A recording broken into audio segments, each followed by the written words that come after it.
Hello student, class 11th,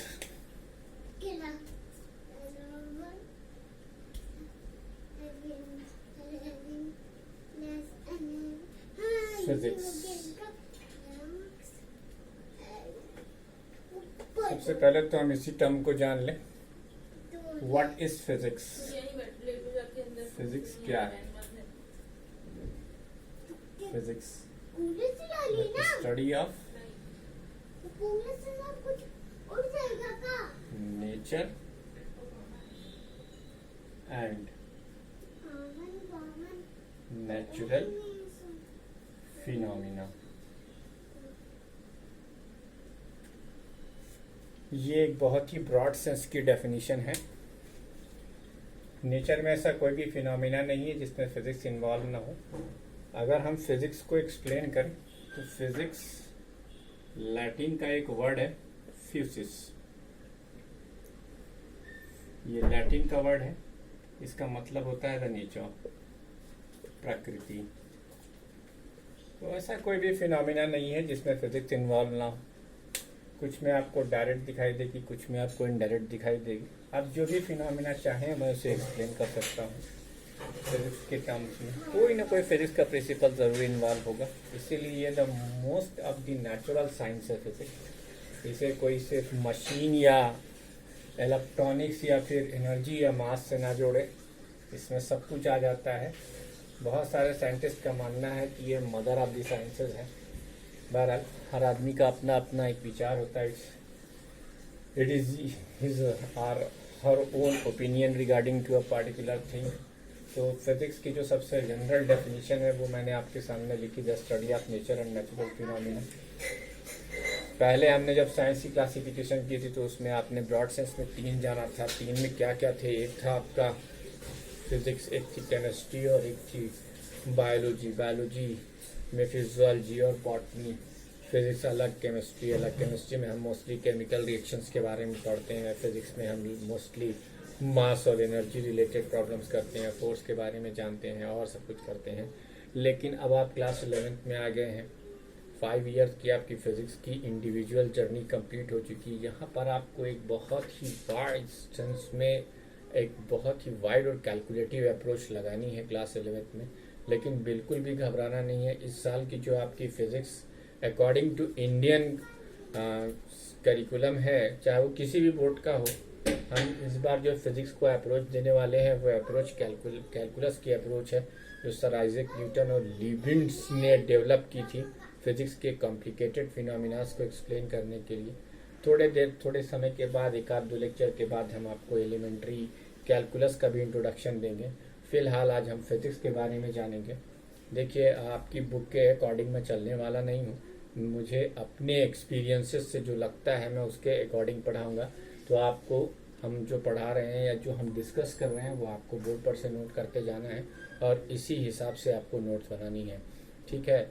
जब हम 5वें 6ठे चैप्टर में होंगे या एनसीईआरटी की अगर हम बात करें तो पहले दूसरे चैप्टर पर होंगे, तब तीसरे चैप्टर से जाकर कहीं हम line chapter wise according to NCERT curriculum चलेंगे। लेकिन स्टार्टिंग में कैसे अप्रोच देनी है उसके लिए हम यहाँ पर एक दूसरा वे एक्सप्लेन कर रहे हैं। ठीक है? ये हमारा अपना तरीका है। ये हम जो आज एक्सप्लेन करेंगे वो आपको आपकी टेक्स्ट बुक में यूजुअली कहीं बीच में मिलेगा, लेकिन मेरे हिसाब से फिजिक्स यहीं से शुरू होनी चाहिए, इसलिए हमने यहाँ लिया। तो बच्चों, एक बड़ा ही सिंपल सा क्वेश्चन आपके लिए है कि जब आप इंग्लिश लैंग्वेज या हिंदी लैंग्वेज सीखते हो तो सबसे पहले आपको क्या सिखाया जाता है? सब क्वाइट नेचुरल आंसर है आपके पास। सर, सबसे पहले हम अल्फ़ाबेट सीखेंगे या हिंदी की स्वर्णमाला सीखेंगे। उर्दू पढ़ रहे हैं तो हम उर्दू की तख्ती पढ़ेंगे, अलिफ बे ते से ABCD या का खा गा गा गा। ठीक है? मत लो मुझसे पंगा। ऐसी कुछ बातें हम यहाँ पर करने वाले हैं। उसी तरीके से फिजिक्स चूंकि एक नेचुरल लैंग्वेज है और इसे कहा जाए मोर प्रिसाइसली और होली स्पिरिट के साथ अगर देखा जाए तो फिजिक्स बेटा वो साइंस है जिसने आपकी लाइफ को लग्जरियस बनाया है। फिजिक्स ना होती तो ना आज आपके हाथ में फ़ोन होता, ना आज आप मुझे सुन पा रहे होते।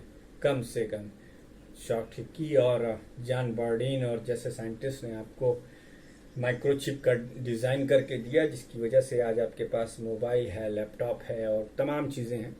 जहाज़ है, फ़ोन है, कुछ भी आप इलेक्ट्रॉनिक का सामान लें या मैकेनिकल सामान लें, तो वो सब फिजिक्स की देन है, जिसका ले फाउंडेशन किया था सबसे पहले किससे, सर आइजैक न्यूटन ने, जो सबसे सिस्टमेटिक और वेल अप्रोच थी। तो क्लास 11 का जो सिलेबस है, अभी सिलेबस के रिगार्डिंग थोड़ा बहुत भी हम चर्चा करेंगे, उसके बाद हम इसमें आगे आएंगे। तो अल्फ़ाबेट पढ़ लेते हैं, अल्फ़ाबेट के बाद हम होगा। तो what is the alphabet of the physics. अगर फिजिक्स एक लैंग्वेज है और मैं कह रहा हूँ ये होली लैंग्वेज है, ये गॉड की लैंग्वेज है, तो फिर जाहिर सी बात है गॉड की लैंग्वेज को पढ़ने के लिए फिर उसकी भी अल्फ़ाबेट होनी चाहिए, जैसे इंग्लिश और हिंदी की होती है या उर्दू की होती है। तो फिजिक्स की अल्फ़ाबेट क्या है? फिजिक्स की अल्फ़ाबेट है फिजिकल क्वांटिटी। फिजिक्स की अल्फ़ाबेट है physical quantities.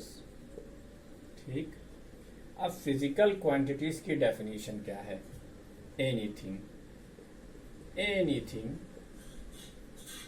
Which can be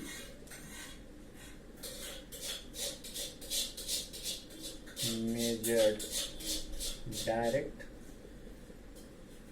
or which can be measured by any direct or indirect method। क्योंकि अभी जब हम मेजरमेंट पढ़ेंगे तो हम देखेंगे कि अब इसे एटम का मास निकालना है, तो आपको क्या लगता है कि हम एक एटम उठाएंगे और उसे बीम बैलेंस के एक पैन पे रख देंगे, दूसरे पैन पर हम जो है पिकोग्राम रखेंगे और आपका मास मेजर हो जाएगा? ये आपको क्या लगता है? अर्थ का मास मेजर किया जाता है 6×10⁴ किलोग्राम। तो क्या आपको क्या लगता है कि हमारे पास एक ऐसा बीम है या एक ऐसा तराजू है जिस पर हमने एक पल्ले पर अर्थ और दूसरे पल्ले पर उतना मास रख दिया? नहीं नहीं नहीं नहीं, ऐसा कुछ नहीं। जैसे स्पीड ऑफ लाइट है, तो आप क्या समझते हैं कि उसे हमने डायरेक्ट डिस्टेंस अपॉन टाइम से कैलकुलेट किया। तो इनडायरेक्ट मेथड में वो सारे मेथड्स आएंगे जिसमें हम फिजिकल क्वांटिटी को डायरेक्टली मेजर नहीं कर सकते। और आपको ये जानकर बहुत ताज्जुब होगा कि 10th में आपने क्वांटिटी पढ़ी थी करंट कभी भी डायरेक्ट नहीं मेजर की जाती। करंट का फार्मूला लिखाया जरूर जाता है, number of charge divided by time. लेकिन बच्चों, आपको क्या लगता है कि हम इलेक्ट्रॉन्स को काउंट कर सकते हैं? तो इस तरीके से क्या किसी डायरेक्ट मेथड से आपने निकाला होगा? नहीं, उसका इनडायरेक्ट मेथड है। तो इस तरीके से फिजिकल क्वांटिटी कोई भी चीज जो आप मेजर कर सकते हो, चाहे किसी डायरेक्ट मेथड से या इनडायरेक्ट मेथड से, उसे आप फिजिकल क्वांटिटी कहेंगे। चलो बेटा, एक और डेफिनेशन इसकी लिखते हैं। In the language of layman, in the language of layman. अब लेमैन कोई साइंटिस्ट हो सकते हैं, कोई भी हो सकते हैं, इसकी ज़्यादा आपको जानने की जरूरत नहीं है। आप ये जानिए, in the language of layman the physical quantities are the terms, the physical quantities are the terms, physical quantities are the terms which are able to explain the phenomena of physics, the laws of physics, the laws of physics। मतलब जिन quantities के terms में हम physics का law explain कर सकते हैं, उसे हम क्या कहेंगे? उसे हम फिजिकल क्वांटिटी कहेंगे।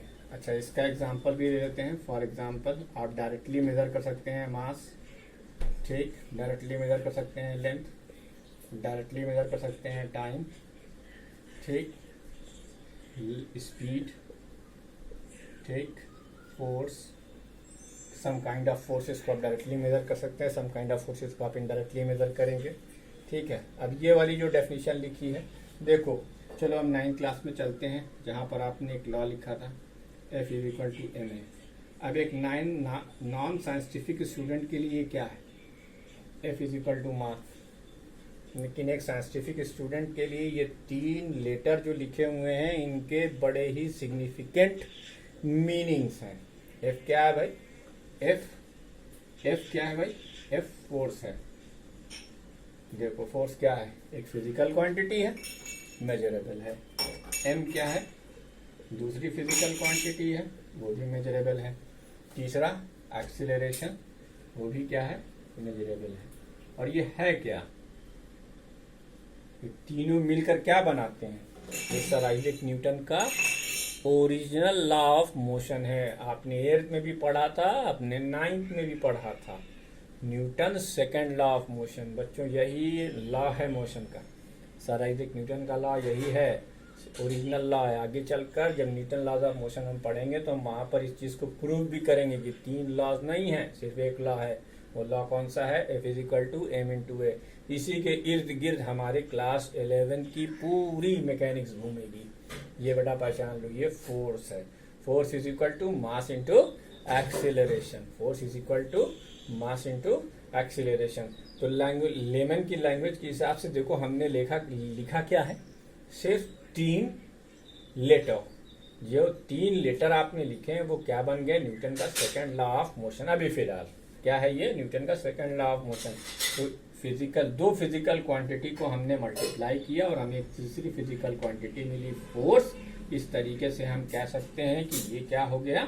ये भी एक तरीका है फिजिकल क्वांटिटी को डिस्क्राइब करने का, कि अगर फिजिकल क्वांटिटी को लॉजिकली किसी ऐसे फॉर्म में रख दिया जाए जिससे कि फिजिक्स का कोई लॉ बन जाए, तो उसे भी हम क्या कहेंगे? उसे भी हम फिजिकल क्वांटिटी ही कहेंगे। या फिर आप डायरेक्टली क्या कह सकते हो? Anything which can be measured by any direct और इनडायरेक्ट मेथड। किसी भी तरीके से आप अगर किसी चीज को मेजरेबल कर सकते हो तो वो फिजिकल क्वांटिटीज के अंदर आएगी। अब सारी फिजिक्स जो डिफाइन होगी, सारा जो फिजिक्स डिफाइन होगा, वो सब कुछ इन्हीं फिजिकल क्वांटिटीज की मदद से होगी। तो इसीलिए बच्चों मैंने इसे क्या कहा? इसे मैंने अल्फाबेट ऑफ फिजिक्स का नाम दिया। क्या नाम दिया मैंने इसे? अल्फाबेट ऑफ फिजिक्स का नाम दिया। ठीक है, वीडियो को पॉज कीजिए और ये पूरा नोट डाउन कीजिए। वीडियो को पॉज कीजिए और पूरा नोट डाउन कीजिए, क्योंकि मेरे पास इतना टाइम नहीं कि मैं आपको 10 मिनट नोट करने के लिए दूं, फिर आप नोट करोगे। यही रूल चलेगा, यही सीक्वेंस चलेगा। मैं जैसे ही बोर्ड भर दूंगा आप वीडियो पॉज कर लेंगे, वीडियो पॉज करके पूरा आप नोट कर डालेंगे। नोट करने के बाद आप वीडियो को आगे देखना शुरू कर देंगे। ठीक है, तो ये पहला बोर्ड अब आपको नोट करना है।